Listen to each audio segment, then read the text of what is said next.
Hello, welcome to fascinating world of study. World ഹിസ്റ്ററിയിൽ revolutions എന്ന് പറയുന്ന ഭാഗമാണ് നമ്മൾ പഠിച്ചുകൊണ്ടിരുന്നത്. അതായത് ഓരോ തരത്തിലുള്ള മാറ്റങ്ങൾ ഓരോ പ്രദേശങ്ങളിൽ ഉണ്ടാക്കിയത് ഈ പറയുന്ന പലതരത്തിലുള്ള വാറുകൾ കൊണ്ടാണ്, അല്ലെങ്കിൽ പലതരത്തിലുള്ള യുദ്ധങ്ങൾ, അല്ലെങ്കിൽ പലതരത്തിലുള്ള പ്രക്ഷോഭങ്ങളുടെ ഫലമായിട്ടാണ് ഒരുപാട് തരത്തിലുള്ള മാറ്റങ്ങൾ ഓരോ പ്രദേശങ്ങളിലും ഉണ്ടായത്. അത്തരത്തിൽ ലോകത്തിൽ നടന്നിട്ടുള്ള മഹത്തായിട്ടുള്ള കുറേ വിപ്ലവങ്ങളെ പറ്റിയിട്ടാണ് നമ്മൾ പഠിച്ചുകൊണ്ടിരുന്നത്. അതിൽ തന്നെ ഫ്രഞ്ച് റെവല്യൂഷൻ, അതുപോലെ അമേരിക്കൻ സ്വാതന്ത്ര്യ സമരം, ഇത്തരത്തിലുള്ള കാര്യങ്ങളെല്ലാം നമ്മൾ ഓൾറെഡി കഴിഞ്ഞ ക്ലാസ്സുകളിലായിട്ട് പഠിച്ചതാണ്. അപ്പൊ ഇന്ന് നമ്മൾ പഠിക്കാൻ പോകുന്നത് ഇംഗ്ലണ്ടിന്റെ മഹത്തായ വിപ്ലവം അഥവാ the great revolution in England എന്ന് പറയുന്ന ഒരു ഭാഗമാണ് പഠിക്കാനായിട്ട് പോകുന്നത്. ഇംഗ്ലണ്ടിലെ മഹത്തായ വിപ്ലവത്തെ പറ്റി പഠിച്ചാലോ? അപ്പൊ ഈ ക്ലാസ്സിൽ ഇംഗ്ലണ്ടിലെ മഹത്തായ വിപ്ലവത്തെ പറ്റിയിട്ട് എല്ലാ തരത്തിലുള്ള ഡീറ്റെയിൽസും പറയുന്നുണ്ട്. അത് ഈ ഒരു ക്ലാസ് കണ്ടിട്ട് പോയി കഴിഞ്ഞാൽ നമുക്ക് PSCയിൽ വരുന്ന എല്ലാ തരത്തിലുള്ള ക്വസ്റ്റ്യൻസും അറ്റൻഡ് ചെയ്യാൻ പറ്റും എന്ന് എനിക്ക് ഉറപ്പ് തരാൻ പറ്റുന്ന ഒരു ക്ലാസ് ആണ് ഇത്. ഇംഗ്ലണ്ടിന്റെ മഹത്തായ വിപ്ലവം പഠിക്കാം. അപ്പോൾ ഈ പറയുന്ന ഇംഗ്ലണ്ടിന്റെ മഹത്തായ വിപ്ലവം അഥവാ ഗ്രേറ്റ് റെവല്യൂഷൻ ഇൻ ഇംഗ്ലണ്ട്, ഈ വിപ്ലവത്തിന് രണ്ട് ഭാഗങ്ങളാണ് ഉണ്ടായിരുന്നത്. അപ്പം ഈ വിപ്ലവത്തിലെ രണ്ട് ഭാഗങ്ങൾ നമുക്ക് ആദ്യം പറഞ്ഞ് തുടങ്ങാം. അതായത് 1642. അപ്പൊ 1642 ഇംഗ്ലണ്ടിന്റെ ആഭ്യന്തര കലാപം, അതാണ് ഒന്നാം കാലഘട്ടം. 1642 ഇംഗ്ലണ്ടിലെ ആഭ്യന്തര കലാപങ്ങൾ, അതായത് ഇംഗ്ലീഷ് സിവിൽ വാർ എന്ന് പറയുന്ന ഭാഗം. അതുപോലെ തന്നെ മറ്റൊരു ഭാഗം എന്ന് പറയുന്നത് 1688 രക്തരഹിത വിപ്ലവം അഥവാ ബ്ലഡ്ലെസ് റെവല്യൂഷൻ ആണ്. അപ്പോൾ ആക്ച്വലി ഈ പറയുന്ന 1688 രക്തരഹിത വിപ്ലവം അഥവാ ബ്ലഡ്ലെസ് റെവല്യൂഷനെ തന്നെയാണ് ഇംഗ്ലണ്ടിലെ മഹത്തായ വിപ്ലവം എന്ന് ചുരുക്കി വിളിക്കാറ്. അപ്പൊ ഇംഗ്ലണ്ടിന്റെ മഹത്തായ വിപ്ലവം അറിയപ്പെടുന്നത് എന്ത് വിപ്ലവം എന്നാണ്? രക്തരഹിത വിപ്ലവം അഥവാ ബ്ലഡ്ലെസ് റെവല്യൂഷൻ എന്നാണ് അറിയപ്പെടുന്നത്. അപ്പൊ നമുക്ക് ഇപ്പം ഒരു കാര്യം മനസ്സിലായി. സ്റ്റേറ്റ്മെന്റിൽ ഇങ്ങനെ ചോദിക്കാം, ഇംഗ്ലണ്ടിലെ മഹത്തായ വിപ്ലവമാണ് രക്തരഹിത വിപ്ലവം. അപ്പൊ ഇതെന്താണ്? ശരിയാണ്. അതായത് ബ്ലഡ്ലെസ് റെവല്യൂഷൻ എന്നാണ് അറിയപ്പെടുന്നത്. ഇനി നമുക്ക് എന്താണ് ഈ പറയുന്ന ഇംഗ്ലണ്ടിലെ വിപ്ലവം നടക്കാനുള്ള കാരണങ്ങൾ എന്നുള്ളത് ചൂഴ്ന്ന് പരിശോധിക്കാം. ഓക്കെ, 17-ാം നൂറ്റാണ്ട്. അപ്പൊ 17-ാം നൂറ്റാണ്ടില് ഇംഗ്ലണ്ട് ഭരിച്ചിരുന്ന രാജവംശം എന്ന് പറയുന്നത് സ്റ്റുവേർട്ട് രാജവംശമാണ്. അപ്പൊ ഇതുപോലെ നമ്മൾ അമേരിക്കൻ വിപ്ലവം പഠിച്ചപ്പോഴും, ചൈനീസ് വിപ്ലവം പഠിച്ചപ്പോഴും, ഫ്രഞ്ച് വിപ്ലവം പഠിച്ചപ്പോഴും ഒക്കെ നമ്മൾ പഠിച്ചിട്ടുണ്ട് അവിടുത്തെ രാജവംശങ്ങൾ ആരാണെന്ന് പഠിച്ചിട്ടുണ്ട് അല്ലെ? അതായത് ഈ പറയുന്ന ഫ്രഞ്ച് വിപ്ലവം പഠിച്ചപ്പോൾ നമ്മൾ പറഞ്ഞതാണ്, ഫ്രഞ്ച് വിപ്ലവ സമയത്ത് അവിടുത്തെ രാജാക്കന്മാരെ പൊതുവെ അറിയപ്പെട്ടിരുന്നത് ബൂർബൻ രാജവംശം എന്നാണ് അറിയപ്പെട്ടിരുന്നതെന്ന് പറഞ്ഞു. അതേസമയം ചൈനീസ് വിപ്ലവം പറഞ്ഞപ്പോഴത്തേക്ക് എന്താണ് നമ്മൾ അവിടുത്തെ രാജവംശത്തെ അറിയപ്പെടുന്നത് മഞ്ജു രാജവംശം അഥവാ മഞ്ജു ഡൈനാസ്റ്റി എന്നൊക്കെ നമ്മൾ പറഞ്ഞു. അമേരിക്കൻ വിപ്ലവം പറഞ്ഞിട്ടില്ല, അത് നമുക്ക് അടുത്ത ക്ലാസ്സിൽ അമേരിക്കൻ വിപ്ലവം ഡിസ്കസ് ചെയ്യാം. അപ്പൊ ഇത്തരത്തിലുള്ള രാജവംശങ്ങളായിരുന്നു ഓരോ പ്രദേശത്തും ഭരിച്ചിരുന്നത്. അപ്പൊ അവയുടെ പേര് ഇമ്പോർട്ടന്റ് ആയിട്ട് ഓർത്തിരിക്കേണ്ടതാണ്. അപ്പൊ 17-ാം നൂറ്റാണ്ടില് ഇംഗ്ലണ്ട് ഭരിച്ചിരുന്ന രാജവംശം അറിയപ്പെടുന്നത് സ്റ്റുവേർട്ട് രാജവംശം എന്നാണ് അറിയപ്പെട്ടിരുന്നത്. അപ്പൊ ആ രാജവംശത്തിലെ 17-ാം നൂറ്റാണ്ടിന്റെ ആരംഭത്തിലെ രാജാവെന്ന് പറയുന്നത് ജെയിംസ് ഒന്നാമനാണ്. അപ്പോൾ സ്റ്റുവർട്ട് രാജാവായിട്ട് 17-ാം നൂറ്റാണ്ടിന്റെ ആരംഭത്തിൽ ഇംഗ്ലണ്ട് ഭരിച്ചിരുന്നത് ജെയിംസ് ഒന്നാമൻ എന്ന് പറയുന്ന വ്യക്തിയായിരുന്നു. അപ്പൊ ഇദ്ദേഹം രാജഭരണം നടക്കുന്നതിനോടൊപ്പം തന്നെ ഇദ്ദേഹം ഒരു കത്തോലിക്ക മതവിശ്വാസി കൂടിയായിരുന്നു. അതായത് മതത്തെ കുറച്ചുകൂടി പ്രൊമോട്ട് ചെയ്യാൻ വേണ്ടിയിട്ടുള്ള കാര്യങ്ങളും ഇദ്ദേഹം ചെയ്യാറുണ്ടായിരുന്നു. കാരണം ഇദ്ദേഹം ഒരു കത്തോലിക്ക മതവിശ്വാസിയാണ്, ഈ ജെയിംസ് ഒന്നാമൻ എന്ന് പറയുന്നത്. അതുകൊണ്ട് തന്നെ ഈ പറയുന്ന രാജവംശത്തിന് മതത്തിനോട് കുറച്ച് താല്പര്യം ഉണ്ടായിരുന്നു. അതായത് മതത്തിനോട് കുറച്ച് പ്രാധാന്യം ഈ പറയുന്ന രാജവംശം അന്ന് കൽപ്പിച്ച് പോന്നിരുന്നു. ഇനി നമ്മൾ ഓർക്കേണ്ട ഒരു കാര്യം എന്ന് പറയുന്നത്, ഈ പറയുന്ന ഇംഗ്ലണ്ടില് രാജഭരണമുണ്ട്. അതായത് സ്റ്റുവർട്ട് രാജവംശത്തിന്റെ കീഴിൽ രാജഭരണമുണ്ട്. അപ്പൊ ഈ രാജഭരണത്തോടൊപ്പം തന്നെ ഈ പറയുന്ന ഇംഗ്ലണ്ടിൽ അതേസമയം പാരലായിട്ട് ഒരു പാർലമെന്റ് കൂടി പ്രവർത്തിക്കുന്നുണ്ട് എന്ന് നമ്മൾ ഓർത്തിരിക്കുന്നത് നന്നായിരിക്കും. അതായത് ഇംഗ്ലണ്ടിൽ ഇതേ സമയത്ത് തന്നെ രാജഭരണത്തിനോടൊപ്പം തന്നെ പാരലായിട്ട് ഒരു പാർലമെന്റ് കൂടി ഉണ്ടായിരുന്നു എന്നത് ഓർത്ത് വെച്ചിരിക്കാം. ഇനി ഈ രാജഭരണത്തിലേക്ക് വന്നു കഴിഞ്ഞാൽ രാജാക്കന്മാരായിരുന്നു പ്രധാനപ്പെട്ട ഒരാൾക്കാരെന്ന് പറയുന്നത്. അതായത് രാജാക്കന്മാർ അൾട്ടിമേറ്റ് ആയിരുന്നു. രാജഭരണമാണ്, അപ്പോൾ സ്വാഭാവികമായിട്ട് നമുക്കറിയാം രാജാക്കന്മാരാണ് പ്രാധാന്യം ഉണ്ടായിരുന്നത്. അതോടൊപ്പം തന്നെ മതത്തിൽ കൂടുതൽ ഈ രാജവംശം വിശ്വസിക്കുന്നതിനാൽ തന്നെ മതപുരോഹിതന്മാർക്കും അത്യാവശ്യം നല്ല പ്രാധാന്യം ഇവർ കൊടുത്തിരുന്നു. അപ്പോൾ ബിഷപ്പില്ലെങ്കിൽ രാജാവില്ല എന്നാണ് ജെയിംസ് ഒന്നാമൻ പറഞ്ഞത്. അപ്പം നമുക്ക് അത്രയും റിലേറ്റ് ചെയ്യാൻ പറ്റും. കാരണം അത്രത്തോളം മതത്തിനോട്, ഈവൻ കത്തോലിക്ക മതത്തിനോട് ആഭിമുഖ്യമുള്ള ഒരു വ്യക്തിയായിരുന്നു ജെയിംസ് ഒന്നാമൻ എന്ന് അദ്ദേഹത്തിന്റെ ഈ കോട്ട് വെച്ച് തന്നെ മനസ്സിലാക്കാൻ പറ്റും. ബിഷപ്പ് ഇല്ലെങ്കിൽ രാജാവില്ല എന്നാണ് ജെയിംസ് ഒന്നാമൻ പറഞ്ഞത്. അതായത് രാജാവ്, മതം, പുരോഹിതൻ, പ്രഭുക്കന്മാർ ഇവർക്ക് പ്രാധാന്യം കൊടുത്തിരുന്ന ഒരു ഭരണമായിരുന്നു 17-ാം നൂറ്റാണ്ടിലെ ഇംഗ്ലണ്ടില് ജെയിംസ് ഒന്നാമന്റെ കാലത്ത് നടന്നിരുന്നത്. അതിനുശേഷം ചാൾസ് ഒന്നാമൻ വന്നു. അതായത് ജെയിംസ് ഒന്നാമന് ശേഷം പിന്നീട് ചാൾസ് ഒന്നാമൻ അധികാരത്തിൽ വരികയാണ് ചെയ്യുന്നത്. എന്നാലും ചാൾസ് ഒന്നാമൻ വന്നാലും ഈ പറയുന്ന ക്രൈറ്റീരിയാസിനൊന്നും യാതൊരു വിധത്തിലുള്ള മാറ്റവും വന്നില്ല. രാജാവിന് പ്രാധാന്യമുണ്ട്, മത പുരോഹിതന്മാർക്ക് പ്രാധാന്യമുണ്ട്, അതൊക്കെ അതുപോലെ തന്നെ നിലനിന്ന് പോന്നിരുന്നു. അപ്പോൾ ചാൾസ് ഒന്നാമൻ വന്ന സമയത്ത് ഈ പറയുന്ന സ്റ്റുവർട്ട് രാജാക്കന്മാര് ബ്രിട്ടീഷ് പാർലമെന്റിന് വിരുദ്ധമായിട്ട് ഒരുപാട് നടപടികൾ ചെയ്തുകൊണ്ടിരുന്നു. നമ്മൾ പറഞ്ഞു പാരലായിട്ട് ഒരു പാർലമെന്റ്, അതായത് ഒരു ബ്രിട്ടൻ പാർലമെന്റ് അല്ലെങ്കിൽ ഒരു ഇംഗ്ലീഷ് പാർലമെന്റ് പ്രവർത്തിക്കുന്നുണ്ടെന്ന് നമ്മൾ പറഞ്ഞായിരുന്നു. പക്ഷേ പ്രവർത്തിക്കുന്നുണ്ടെന്നേ ഉള്ളൂ, അവർക്ക് കാര്യമായിട്ടുള്ള ഒരു പ്രാതിനിധ്യവും കൊടുത്തിരുന്നില്ല, ഈ രാജാക്കന്മാര് കൊടുത്തിരുന്നില്ല. അപ്പൊ ഇതിൽ പ്രതിഷേധിച്ച് 1628 ഇംഗ്ലണ്ടിൽ സാധാരണ ജനങ്ങളും പാർലമെന്റും കൂടുതൽ അവകാശങ്ങൾ ലഭിക്കുന്നതിന് വേണ്ടിയിട്ട് ഒരു പെറ്റീഷൻ കൊണ്ടുവന്നു. അതായത് 1628 ഈ പറയുന്ന സാധാരണ ഇംഗ്ലണ്ടിലുള്ള ജനങ്ങളും പിന്നെ ഇംഗ്ലണ്ടിലുള്ള പാർലമെന്റ് അംഗങ്ങളും കൂടി ചേർന്ന് അവർക്കും എല്ലാ അവകാശങ്ങളും നേടിയെടുക്കണം എന്ന ലക്ഷ്യത്തോടു കൂടി ഒരു പെറ്റീഷൻ എന്ത് ചെയ്തു, നടത്തി. ആ പെറ്റീഷൻ അറിയപ്പെടുന്നത് പെറ്റീഷൻ ഓഫ് റൈറ്റ്സ് എന്നാണ് അറിയപ്പെടുന്നത്. അപ്പൊ പെറ്റീഷൻ ഓഫ് റൈറ്റ്സ് ഒപ്പുവെക്കാൻ ചാൾസ് ഒന്നാമൻ എന്ത് ചെയ്തു, നിർബന്ധിതനാവുകയാണ് ചെയ്യുന്നത്. കാരണം ചാൾസ് ഒന്നാമനാണ് ഇത്തരത്തിലൊരു പെറ്റീഷൻ കൊടുത്തത്. അപ്പൊ ഈ പെറ്റീഷൻ ചാൾസ് ഒന്നാമൻ എന്ത് ചെയ്തു, ഒപ്പുവെക്കേണ്ടതായിട്ട് വന്നു, നിർബന്ധിതമായിട്ട് ഒപ്പുവെക്കേണ്ടതായിട്ട് വന്നു. അപ്പൊ ഈ പെറ്റീഷനിൽ പറയുന്ന കാര്യങ്ങൾ എന്തൊക്കെയാണെന്ന് ചോദിച്ചു കഴിഞ്ഞാൽ, പാർലമെന്റിന് അനുമതി ഇല്ലാതെ നികുതി ചുമത്താൻ പാടില്ല. അതായത് അന്ന് ഈ രാജാക്കന്മാർക്ക് ഇഷ്ടമുള്ള നികുതി സാധാരണക്കാരായ ജനങ്ങളിൽ നിന്നും ഈടാക്കുന്നുണ്ടായിരുന്നു. പിന്നെ പുരോഹിതന്മാർക്കും മതപുരോഹിതന്മാർക്കും പ്രഭുക്കന്മാർക്കും ഒക്കെ അതിൽ ഇളവുകൾ കൊടുത്തിരുന്നുവെങ്കിലും രാജാക്കന്മാർക്ക് ഇഷ്ടമുള്ള രീതിയിലായിരുന്നു നികുതി ചുമത്തിയിരുന്നത്. അപ്പം പാർലമെന്റിന്റെ ഒരു നിർദ്ദേശം എന്ന് പറയുന്നത് പാർലമെന്റിന്റെ അനുമതി ഇല്ലാതെ നികുതി ചുമത്താൻ പാടില്ല. അടുത്ത പെറ്റീഷനുള്ള മറ്റൊരു കാര്യം എന്ന് പറയുന്നത് സമാധാന കാലത്ത് ഒരു സൈനിക നിയമങ്ങളും ഉപയോഗിക്കാൻ പാടില്ല എന്നുള്ളതാണ്. അപ്പൊ സമാധാന കാലത്ത് ഒരു സൈനിക നിയമങ്ങളും ഉപയോഗിക്കാനായിട്ട് പാടില്ല. അതായത് സൈന്യത്തെ കൊണ്ടുവന്ന് പാവപ്പെട്ട ജനങ്ങളെ അട്ടിമറിക്കുന്ന രീതിയിലുള്ള കാര്യങ്ങൾ ചെയ്യുക, അത്തരത്തിലുള്ള ഒരു കാര്യവും ചെയ്യരുതെന്ന് പെറ്റീഷനിൽ നിർദ്ദേശിക്കുന്നുണ്ട്. അതുപോലെ തന്നെ അന്യായമായി ജനങ്ങളെ തടവിലാക്കാൻ പാടില്ല എന്നും പെറ്റീഷനിൽ പറയുന്നുണ്ട്. പിന്നെ അതുപോലെ തന്നെ സൈനിക വിഷയങ്ങളിൽ രാജാവിന്റെ അധിക ഇടപെടലുകൾ പാടില്ല എന്നും പെറ്റീഷനിൽ പറയുന്നുണ്ട്. അപ്പൊ ഇത്രയും കാര്യങ്ങൾ പെറ്റീഷനിൽ പ്രധാനമായിട്ടും പറയുന്ന കാര്യങ്ങളാണ്. അപ്പൊ ഇതെല്ലാം കാരണം ചാൾസ് ഒന്നാമൻ ഈ പെറ്റീഷനിൽ നിർബന്ധിതമായിട്ട് ഒപ്പുവെക്കേണ്ടതായിട്ട് വന്നു. അപ്പൊ തുടർന്ന് ഈ പെറ്റീഷൻ കഴിഞ്ഞു. അപ്പൊ ഈ പെറ്റീഷന് കഴിഞ്ഞ് പാർലമെന്റിന് കുറച്ച് അധികാരങ്ങൾ കിട്ടുകയാണ്. കാരണം പെറ്റീഷൻ ഒപ്പുവെച്ചു. അപ്പൊ പെറ്റീഷൻ ഒപ്പുവെച്ചതോടുകൂടി സ്വാഭാവികമായിട്ടും പാർലമെന്റിന് പണ്ടത്തെക്കാളും കൂടുതൽ അധികാരങ്ങൾ എന്ത് ചെയ്യാനായിട്ട് തുടങ്ങി, ലഭിക്കാനായിട്ട് തുടങ്ങി. എന്നാലും 1629 ഈ പറയുന്ന ചാൾസ് ഒന്നാമൻ ഈ പാർലമെന്റ് എന്ത് ചെയ്തു, പിരിച്ചുവിട്ടു. അപ്പോൾ ആദ്യം പാരലായിട്ട് ഒരു പാർലമെന്റ് ഉണ്ടായിരുന്നു. 1628 പാർലമെന്റ് അംഗങ്ങളും ജനങ്ങളും പ്രതിഷേധിച്ച് ഒരു പെറ്റീഷൻ കൊടുത്തതിനെ തുടർന്ന് ആ പെറ്റീഷൻ ഒപ്പുവെച്ചു. അങ്ങനെ പെറ്റീഷൻ ഒപ്പുവെച്ചതിനെ തുടർന്ന് പാർലമെന്റിന് കുറേയേറെ അധികാരങ്ങൾ കിട്ടി. എന്നാലും ഈ ചാൾസ് ഒന്നാമൻ എന്ത് ചെയ്തു, 1629 ആയപ്പോൾ, അതായത് ഒരു വർഷം കഴിഞ്ഞപ്പോൾ പാർലമെന്റ് എന്ത് ചെയ്തു, പിരിച്ചുവിടുകയാണ് ചെയ്തത്. അപ്പൊ ഈ നടപടിയാണ് ബ്രിട്ടീഷ് പാർലമെന്റ് ചരിത്രത്തിലെ കറുത്ത ഏട് എന്ന് വിശേഷിപ്പിക്കുന്നത്. അപ്പോൾ ആദ്യമായിട്ട് 1629 ചാൾസ് ഒന്നാമൻ പാർലമെന്റ് പിരിച്ചുവിടുന്നു. അപ്പോൾ പാർലമെന്റ് പിരിച്ചുവിടുന്ന ഈ ഒരു നടപടിയെ എന്തെന്ന് അറിയപ്പെടുന്നത്, ബ്രിട്ടീഷ് പാർലമെന്റ് ചരിത്രത്തിലെ തന്നെ ഒരു കറുത്ത ഏട് എന്നാണ് വിശേഷിപ്പിച്ച് കണ്ടിട്ടുള്ളത്. തുടർന്ന് ഇംഗ്ലണ്ടും സ്കോട്ട്ലൻഡുമായിട്ട് യുദ്ധം നടക്കുകയാണ് ചെയ്യുന്നത്.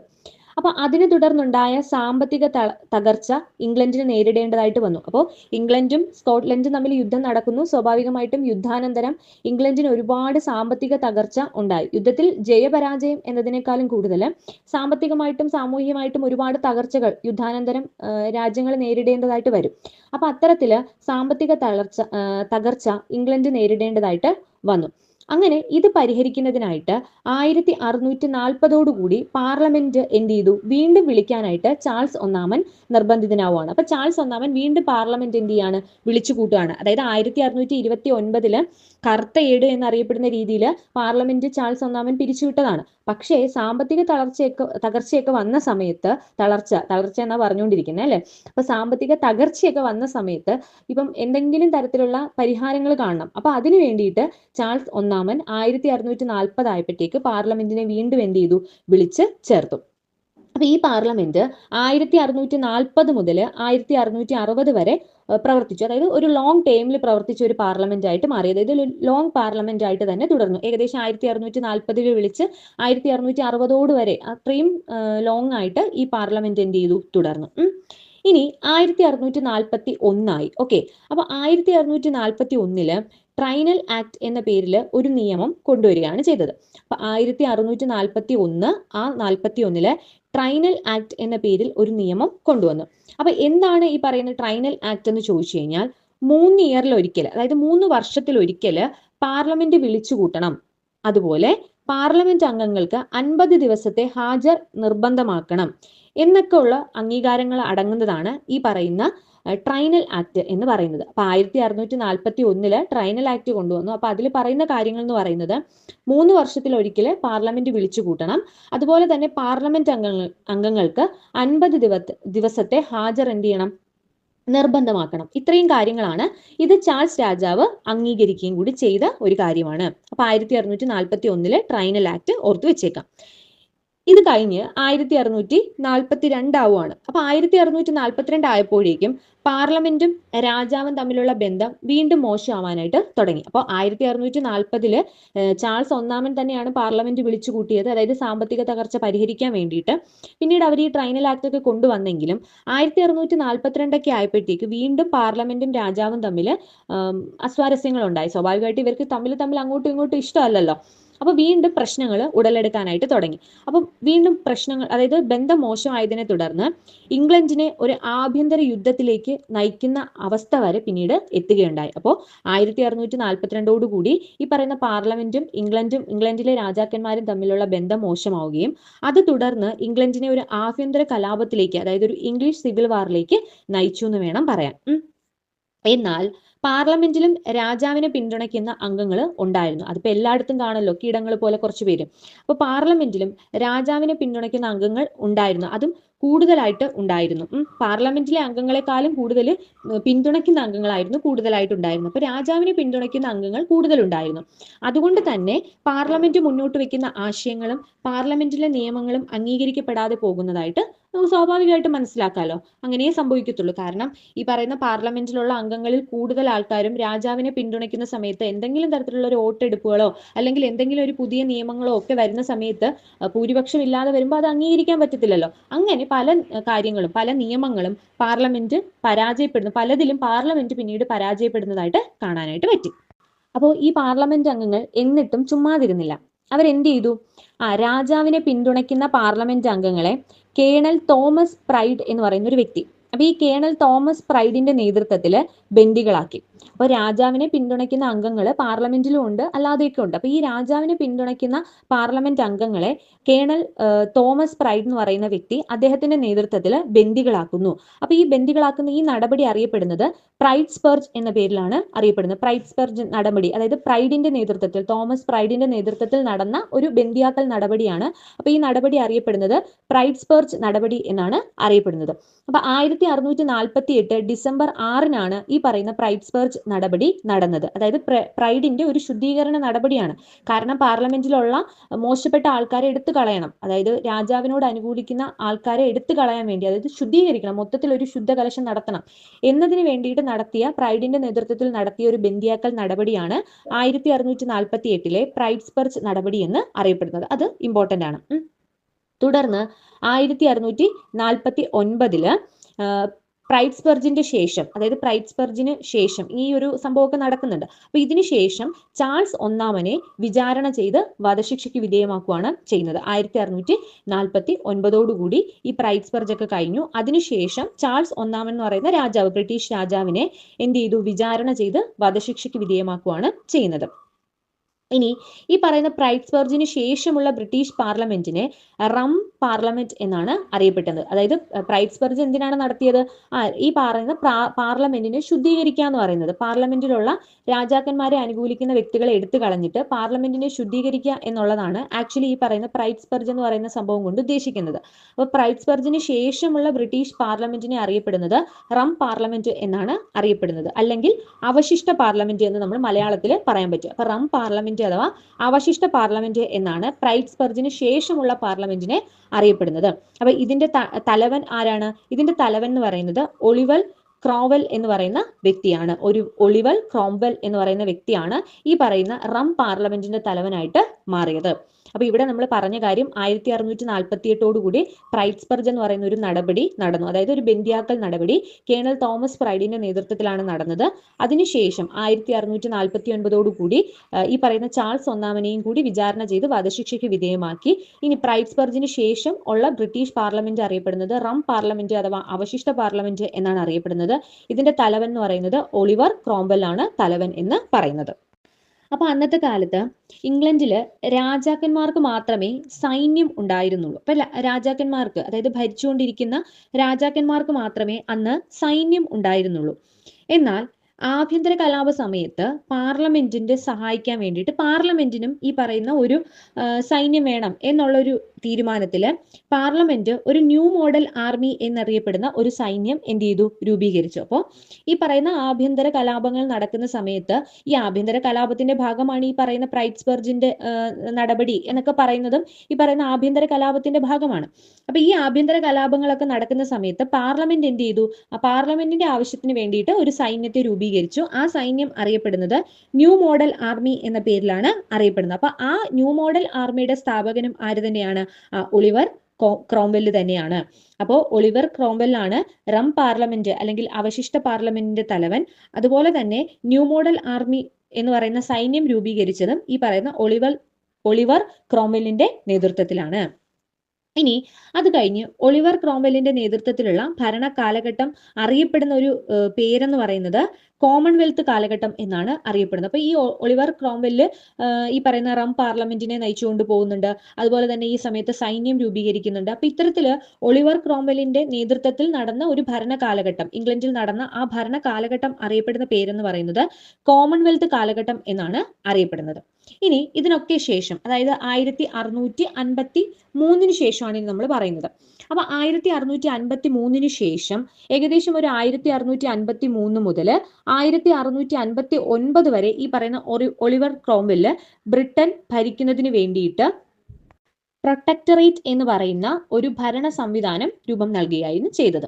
അതായത് 1653 ശേഷം, അതായത് ഏകദേശം 1653 മുതൽ 1659 വരെ ഒളിവർ ക്രോംവെല്ലിന്റെ ഭരണം നടത്തുന്നതിന് വേണ്ടിയിട്ട് അദ്ദേഹം തന്നെ ഒരു പ്രൊട്ടക്ടറേറ്റ് എന്ന പേരിൽ ഒരു ഭരണ സംവിധാനം എന്ത് ചെയ്തു, രൂപം നൽകുക ഉണ്ടായി.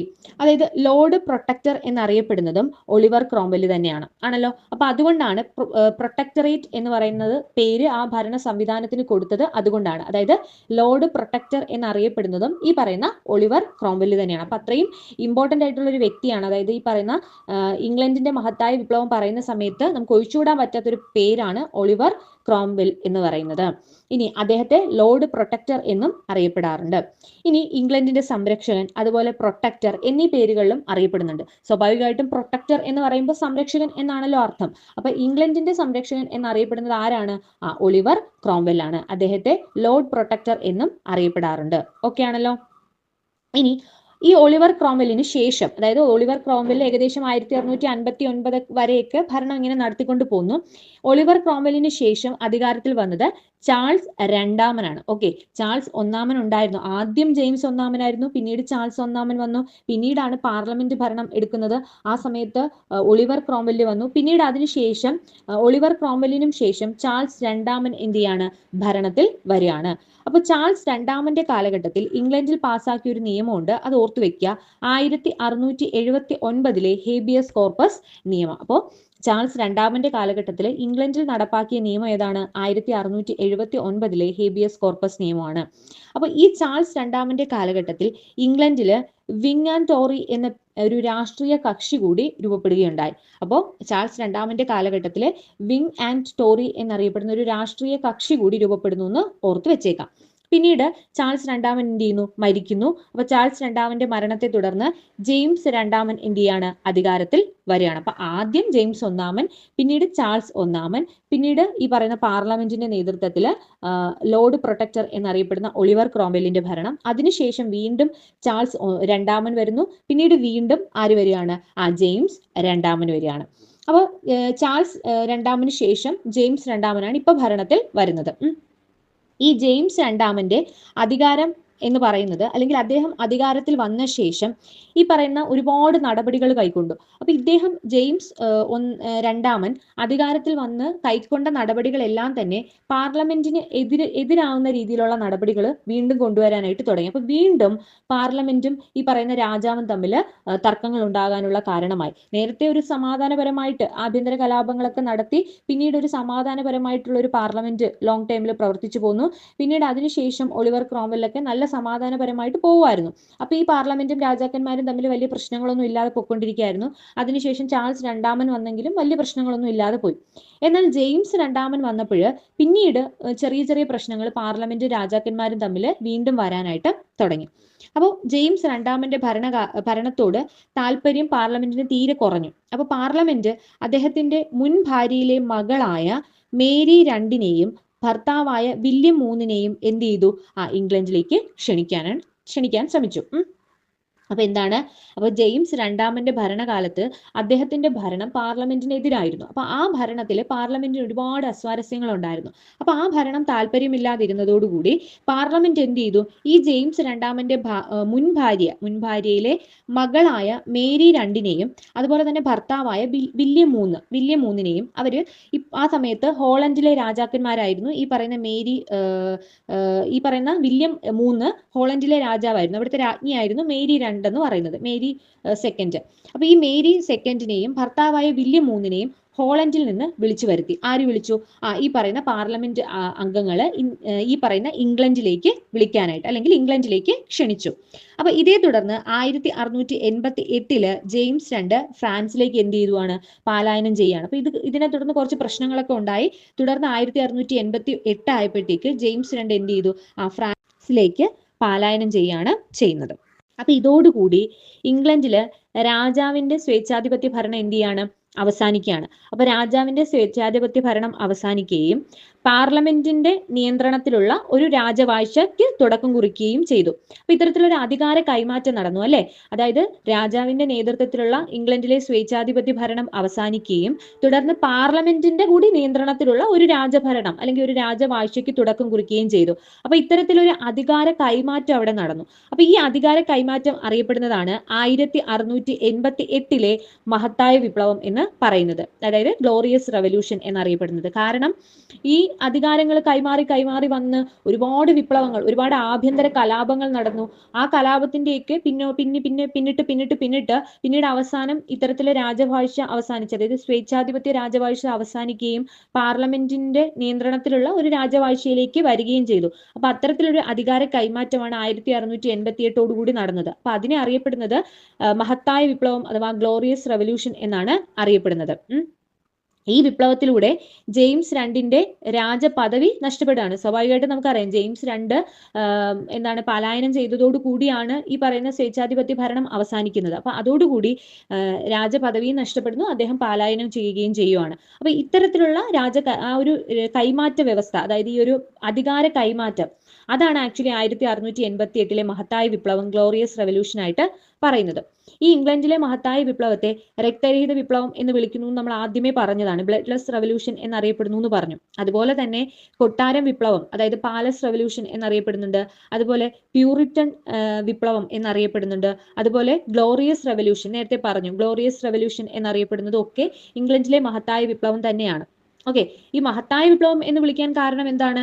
മഹത്തായ വിപ്ലവം എന്ന് വിളിച്ചത് അതൊരു അത്രയും ഇമ്പോർട്ടന്റ് ആയിട്ടുള്ള ഒരു വിപ്ലവമായിരുന്നു ഇംഗ്ലണ്ടിനെ സംബന്ധിച്ചിടത്തോളം. അങ്ങനെ വിളിക്കാനുണ്ടായ കാരണം, അല്ലെങ്കിൽ അങ്ങനെ വിളിച്ചത് ആരാണ്?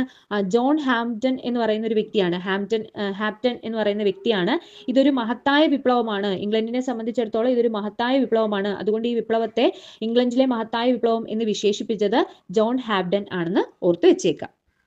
ഇനി അതുപോലെ മറ്റൊരു വിശേഷണം നമ്മൾ പറഞ്ഞായിരുന്നു, എന്തുകൊണ്ടാണ് പ്യൂറിറ്റൻ വിപ്ലവം എന്നറിയപ്പെടുന്നത്? അപ്പൊ ഇംഗ്ലണ്ടിലെ മഹത്തായ വിപ്ലവത്തെ പ്യൂറിറ്റൻ വിപ്ലവം എന്ന് വിശേഷിപ്പിക്കുന്നുണ്ട് എന്ന് നമ്മൾ പറഞ്ഞു. എന്തുകൊണ്ടാണ് പ്യൂറിറ്റൻ വിപ്ലവം എന്ന് വിശേഷിപ്പിക്കാൻ കാര്യം? നമ്മൾ നേരത്തെ പ്രൊട്ടക്ടറേറ്റ് എന്നൊക്കെ പറഞ്ഞു, അതായത് പ്രൊട്ടക്സ്റ്റന്റ് എന്ന് പറയുന്ന ഭാഗങ്ങളെ പറ്റി പറഞ്ഞു. അതായത് ലോർഡ് പ്രൊട്ടക്ടർ എന്നൊക്കെ അറിയപ്പെടുന്ന വ്യക്തികളുണ്ട് എന്ന് പറഞ്ഞു, ഒളിവർ ക്രോംവെല്ലിനെ പറ്റിയിട്ടൊക്കെ പഠിച്ചപ്പം. അപ്പൊ ഈ പ്രൊട്ടസ്റ്റന്റ് മതവിശ്വാസികളാണ് കൂടുതലും പാർലമെന്റിൽ ഉണ്ടായിരുന്നത്. അപ്പൊ ഈ പ്രൊട്ടസ്റ്റന്റ് മതവിശ്വാസികളായിട്ടുള്ള അവരെ പ്യൂറിറ്റന്മാർ എന്നാണ് അറിയപ്പെട്ടിരുന്നത്. ഈ പ്രൊട്ടസ്റ്റന്റ് മതവിശ്വാസികളെ അറിയപ്പെട്ടിരുന്നത് പ്യൂറിറ്റന്മാർ എന്നാണ് അറിയപ്പെട്ടിരുന്നത്. അപ്പൊ ഇവര് നയിച്ചൊരു വിപ്ലവമാണ്. അതുകൊണ്ടാണ് ഇതിനെ പ്യൂറിറ്റൻ വിപ്ലവം എന്ന് വിശേഷിപ്പിക്കാനായിട്ട് പറ്റുന്നത്. അതായത് പ്രൊട്ടസ്റ്റന്റ് മതവിശ്വാസികളായിട്ടുള്ള പ്യൂറിറ്റന്മാർ നയിച്ച വിപ്ലവം ആയതുകൊണ്ടാണ് ഇംഗ്ലണ്ടിന്റെ മഹത്തായ വിപ്ലവത്തെ പ്യൂറിറ്റൻ വിപ്ലവം എന്നും വിശേഷിപ്പിച്ച് കാണുന്നത്. അപ്പൊ ഇത്തരത്തിലൊരു രാജവാഴ്ച ഇംഗ്ലണ്ടിൽ വന്നു. മഹത്തായ വിപ്ലവം കഴിഞ്ഞ് ഒരു പാർലമെന്റ് നിലവിൽ വരുന്നു. അപ്പൊ പാർലമെന്റ് നിലവിൽ വരുന്നുണ്ടെങ്കിലും പലപ്പോഴായിട്ട് നമ്മൾ കാര്യങ്ങൾ മനസ്സിലാക്കിയതാണ്, പലപ്പോഴായിട്ട് പാർലമെന്റ് വന്നിട്ടുണ്ട് അല്ലെ. പക്ഷെ പിന്നീട് വീണ്ടും രാജാക്കന്മാർ അധികാരത്തിൽ വരുന്ന സമയത്ത് അല്ലാതെയും ഒക്കെ ഈ പാർലമെന്റ് വീണ്ടും വീണ്ടും പ്രശ്നങ്ങൾ ഉണ്ടാകുന്നതിനും ഈ പറയുന്ന പാർലമെന്റ് ഭരണം നിർത്തിവെക്കുന്നതിനും ഒക്കെ കാരണമായി എന്നുള്ളത് നമ്മൾ ആ ഒരു ജേർണി പരിശോധിക്കുമ്പോൾ നമുക്ക് മനസ്സിലായതാണ്. അപ്പൊ വീണ്ടും ആ അനുഭവങ്ങളൊന്നും ആവർത്തിക്കാതിരിക്കാൻ വേണ്ടിയിട്ട് പാർലമെന്റിന്റെ അധികാരം ഉറപ്പുവരുത്തണം, അതായത് അത് എൻഷുർ ചെയ്യണം. അപ്പൊ അതിന് വേണ്ടിയിട്ട് ഒരു നിയമം ഇവരെന്ത് ചെയ്തു, നിർമ്മിച്ചു. അപ്പോൾ ഈ പറയുന്ന പാർലമെന്റിന്റെ അധികാരം ഉറപ്പാക്കാൻ വേണ്ടി നിർമ്മിച്ച സുപ്രധാനമായിട്ടുള്ള ഒരു നിയമമാണ് 1689 അവകാശ നിയമം അഥവാ ബിൽ ഓഫ് റൈറ്റ്സ് എന്ന് അറിയപ്പെടുന്നത്. അപ്പൊ 1689 അവകാശ നിയമം അഥവാ ബിൽ ഓഫ് റൈറ്റ്സ് നിയമം ഓർത്തു വെച്ചിരിക്കാം. ഈ ബിൽ ഓഫ് റൈറ്റ്സിനെയാണ് 1689 ബിൽ ഓഫ് റൈറ്റ്സിനെയാണ് രണ്ടാം മാഗ്ന കാർട്ട എന്ന് അറിയപ്പെടുന്നത്. ഇത് ഒപ്പുവെച്ച ആരൊക്കെയാണ്? മേരി രണ്ടും വില്യം മൂന്നുമാണ്. കാരണം നമുക്കറിയാം ഇവരെ വിളിച്ചതാണ്, മേരി രണ്ടിനെയും വില്യം മൂന്നിനെയും ഹോളണ്ടിൽ നിന്ന് പാർലമെന്റ് അംഗങ്ങൾ വിളിച്ചു വരുത്തിയതാണ്. അപ്പൊ മേരി രണ്ടും വില്യം മൂന്നുമാണ് ഈ പറയുന്ന bill of rights 1689 bill of റൈറ്റ്സിൽ ഒപ്പുവെച്ചത്. അപ്പോൾ ഇതാണ് ബിൽ ഓഫ് റൈറ്റ്സ് എന്ന് പറയുന്നത്. ഇനി അത് കൂടാതെ തന്നെ എല്ലാ മതവിഭാഗങ്ങൾക്കും ബ്രിട്ടനിൽ ഒരേ പ്രാധാന്യം ലഭിക്കുന്നതിന് വേണ്ടിയിട്ട് മറ്റൊരു നിയമം പാസ്സാക്കിയുണ്ടായി. അത് ഏകദേശം ഇതേ സമയത്ത് തന്നെയാണ്, 1689 കൂടി തന്നെയാണ് എല്ലാ മതവിഭാഗങ്ങൾക്കും ബ്രിട്ടനിൽ ഒരേ പ്രാധാന്യം നൽകിക്കൊണ്ട് പാസ്സാക്കിയ നിയമത്തെ അറിയപ്പെടുന്നത് ടോളറേഷൻ ആക്ട് എന്നാണ് അറിയപ്പെടുന്നത്. ടോളറേഷൻ ആക്ട് അതും 1689 തന്നെയാണ്. അപ്പൊ ഈ ടോളറേഷൻ ആക്ട് ഒപ്പുവെച്ചത് ആരൊക്കെ തന്നെയാണ്? മേരി രണ്ടും വില്യം മൂന്നും തന്നെയാണ് ഒപ്പുവെച്ചത്. അപ്പൊ ഇങ്ങനെ ആണ് ഇംഗ്ലണ്ടിന്റെ മഹത്തായ വിപ്ലവത്തിന് ശേഷം ഇംഗ്ലണ്ടിൽ ഒരു പാർലമെന്റ് അല്ലെങ്കിൽ ബ്രിട്ടൻ ഒരു പാർലമെന്റ് വരികയും പിന്നീട് അങ്ങോട്ട് നമ്മൾ ഇന്ന് കാണുന്ന രീതിയിലുള്ള പതുക്കെയും ചിലത് ഫാസ്റ്റ് ആയിട്ടും ഒക്കെ ഉള്ള ഒരു ഡെവലപ്മെന്റ് ഈ രാജ്യങ്ങൾ നേടിയെടുത്തത്. അപ്പൊ ഇതാണ് ഇംഗ്ലണ്ടിലെ മഹത്തായ വിപ്ലവം. അപ്പൊ നമുക്ക് അടുത്ത ക്ലാസ്സിൽ ഇനിയും വിപ്ലവങ്ങൾ പഠിക്കാനുണ്ട്. അമേരിക്കൻ വിപ്ലവം ഉണ്ട്, ലാറ്റിൻ അമേരിക്കൻ വിപ്ലവങ്ങൾ പഠിക്കാനുണ്ട്. അപ്പൊ അടുത്ത ക്ലാസ്സുകളിലായിട്ട് വരും ക്ലാസ്സുകളിലായിട്ട് നമുക്ക് അതും ഇത്തരത്തിൽ ഡീറ്റെയിൽഡ് ആയിട്ട് പഠിക്കാം. അപ്പോൾ ക്ലാസ്സുകൾ ഇഷ്ടപ്പെടുവാണെങ്കിൽ അല്ലെങ്കിൽ വീഡിയോസ് യൂസ്ഫുൾ ആണെന്ന് തോന്നുവാണെങ്കിൽ ജസ്റ്റ് വേണ്ടപ്പെട്ടവർക്കൊന്ന് ഷെയർ ചെയ്ത് കൊടുത്തേക്കാം. അതുപോലെ ചാനൽ ഒന്ന് സബ്സ്ക്രൈബ് കൂടി ചെയ്തേക്കാം. അടുത്ത വീഡിയോ ആയിട്ട് കാണാം. താങ്ക്